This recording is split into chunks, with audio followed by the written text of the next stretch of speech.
We have to start with what just happened over the past 62 minutes on The View. And it's not even one of my wacky View clips for you where we just make fun of Sunny or Joy. I mean, we love those. But this is like legit Joe Biden, who's on, well, you guys will tell me what he's doing here. And I'll tell you what Mark Halperin says. He's on some sort of a rehabilitation tour. Well, okay. Anyway, he goes on to The View, and it wasn't rehabilitative at all. What happens when you combine Joe Biden stumbling through yet another teleprompter fiasco with The View hosts putting on a show of pretending everything's fine? A spectacular meltdown. And just when you think it can't get any crazier, Megyn Kelly steps in with a flamethrower. Get ready, because today we're diving into the ultimate roast session, where Megyn doesn't just clap back, she demolishes everyone. From Biden's senior moments to Joy Behar's muddled thoughts, this is the circus you never knew you needed. Trust me, you won't believe who Megyn roasted first. Oh, Minnie. I've noticed that Trump can't stop talking about you. He's obsessed with you. As of late April, he had mentioned you and your family and your administration at least 580 times. We're talking shrink land now, because, you know, when you're obsessed with somebody, you have to look in yourself and say, what is going on here? And at his Trump's cabinet meeting last week, your name was invoked 52 times, and he blamed you for the economic mess that his tariffs are causing. Why is he so fixated on you and blaming you for everything? I beat him. It was a perfectly average Tuesday. It was a perfectly ordinary Tuesday. Birds chirping, coffee brewing, and somewhere in America, Whoopi Goldberg was once again committing a crime against common sense. Enter Joe Biden, the man, the myth, the human teleprompter malfunction. Naturally, The View saw this as the ideal time to roll out their decorative ferns, cackle in unison like a broken laugh track, and pretend this wasn't a political train wreck so smoky it nearly triggered the studio's fire alarm. Here's a little bit more. Speaking of those around him who covered up his infirmity, or at least that's where my mind went, Dr. Jill was there too, and as usual, came to the rescue. Watch SOT 38. What is your response to these allegations, or are these sources wrong? They are wrong. There's nothing to sustain that, number one. Number two, you know, think This of is about the books. What we're left with. We're left with a circumstance where we had an insurrection when I started. The people who wrote those books were not in the White House with us, and they didn't see how hard Joe worked every single day. Joe worked really hard. I think he was a great president. She says none of these people writing the books worked for us. Well, one of the first to have his book hit interviewed Ron Klain, who was Joe Biden's chief of staff for almost all of his presidency. And he went on the record saying that Biden thought he was president of NATO. Where was that follow-up, ladies of The View? I must have missed it. Now picture this. Biden shuffles onto the set like a confused grandpa who accidentally wandered into a high school production, while the hosts of The View burst into applause so forced, you could practically hear their contracts muttering, "Please, don't get fired." It was meant to be a heartwarming presidential moment, but what we got instead felt like bingo night colliding with bad improv, topped off with a dose of denial so strong it could power Joy Behar's Flatiron for a week. He could barely spit it out. And he threw that one out there too. My goodness. He and Obama are two peas in a pod on this. Sexism and racism, if you didn't vote for her. That's obviously what she thinks too. But the nerve of this guy of all people to come out and say that's why she lost. Yeah, I mean, here's the deal, Megyn. You know they're putting him out there to provide proof of life because a lot of people are wondering. They hadn't seen him in a while.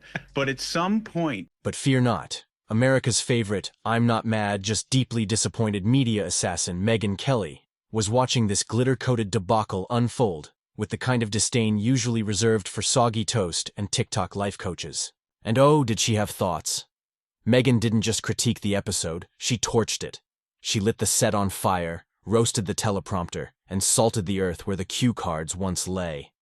When the vice president was here, I asked her if she would have done something differently than your administration over the past 4 years. And because of all the successes that your administration had, I think her response was, there is not a thing that comes to mind. Now, that answer was weaponized against her. And there has been some reporting that you encouraged her. Because let's be honest, watching The View navigate a Joe Biden appearance is like asking a pack of drunk raccoons to host the Olympics. The bar is so low it's practically subterranean, and somehow they still manage to trip over it. Every nod, every forced chuckle, every pre-approved softball question lobbed at Biden like they were tossing marshmallows at a sleeping bear. It all reeked of desperation, neatly wrapped in glitter tape and broadcast with a straight face. Hello? Did that clear it up for you? I mean, you have clarity on it now? That gerbil is having a hard time spinning the wheel. That is about as torturous as I've ever seen. It was torturous, and on Sunny's part too. There, like yes. She is trying to hand this off to Biden, and hopefully he can take it from there, right? Like okay, she wants to straight face tell us that what the question was, like what sort of wins would you have changed? Like that's an actual question you would ask a person. It doesn't make any logical sense. She didn't just roast the segment, she marinated it in disdain, slow-cooked it in righteous contempt, and served it on a silver platter labeled, "How are these women still employed?" Megyn Kelly didn't need cue cards or a glam squad whispering affirmations in her ear. She came armed with functioning brain cells and the radical concept of basic logic. Watching her break it all down was like seeing someone solve a Rubik's Cube while everyone else was busy licking the stickers. She dissected The View's cringe fest with the precision of a neurosurgeon and the glee of someone who's been patiently waiting for this disaster since the day Whoopi Goldberg was handed a producer credit. The View tried to pass off Biden's appearance as a triumph, like toddlers proudly showing off finger paintings that look like abstract depictions of digestive trauma. But Megyn saw right through the glitter glue and called it what it was: political necromancy, with the hosts playing high priestesses in a seance nobody asked for. She didn't just torch them, she lit up their entire set like it was sponsored by California wildfire season. The delusion on display was so intense, you almost expected the show to be brought to you by a pharmaceutical company specializing in denial. And through it all, Megyn stood tall. Not literally, because she was seated, but spiritually, like a lighthouse in a storm of caffeinated confusion. Yeah. What the hell was he talking about, by the way? He was like, I've never seen such an effective, like, misogynistic campaign. What the hell? Like, that's actually a first take. I mean, I know that Democrats say, well, it's because the country is misogynistic and racist and all those things. But because here's the truth. The View didn't interview Joe Biden. They babysat him. They spoon-fed him sanitized, oatmeal-level bland questions so safe they made elevator music sound edgy. And when he managed to complete a sentence without referencing corn pop or wandering into verbal traffic, they clapped like proud ants at a preschool graduation. It wasn't journalism. It was a full-blown celebration of mediocrity so loud, even the ghost of Walter Cronkite probably filed a noise complaint. And Megyn? She came in swinging like she was training for a heavyweight bout against gaslighting itself. Her commentary didn't just bite, it had teeth, claws, and a personal vendetta against every poorly hidden cue card behind the cameras. She didn't pull punches, she pointed out, bluntly. That watching The View pretend Biden's speech glitches were totally normal was like watching a family insist the Thanksgiving turkey didn't just explode in the oven. This wasn't news. It was fan fiction with a budget. A group therapy session disguised as daytime TV, where the hosts held hands and tried to manifest a world where Biden was sharp, the economy was soaring, and their show still mattered. Spoiler alert, none of that happened.